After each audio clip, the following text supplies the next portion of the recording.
నాకు ఒక ఆవిడ కామెంట్ పెట్టారు, అవమానిస్తున్నారమ్మా, దానికి తోడు నాకు కూడా శరీర ఆరోగ్యం సరిగ్గా ఉండటం లేదు, ఏ పని చేసుకోలేకపోతున్నాను, బాధ కలుగుతోంది, అంతకు మించి ఈ ప్రాణాన్ని తీసుకోవాలని అనిపిస్తోంది అన్నారు. అసలు ఎందుకు ప్రతి చిన్న విషయానికి ప్రాణం తీసుకోవాలని అనుకుంటారు?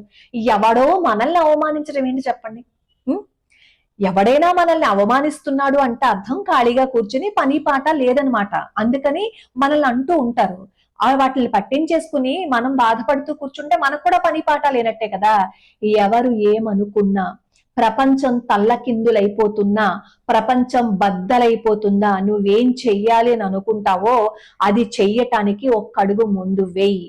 100 మంది కలిసి వచ్చి నీ మీద యుద్ధం చేయటానికి ప్రయత్నించిన వెనుకడుగు వెయ్యకు, అస్సలు భయపడకు. నీకు భగవంతుడు తోడున్నాడు అనే నమ్మకంతో, ఆత్మవిశ్వాసంతో ముందుకు వెళ్తే ఎవ్వరూ ఏం చేయలేరు.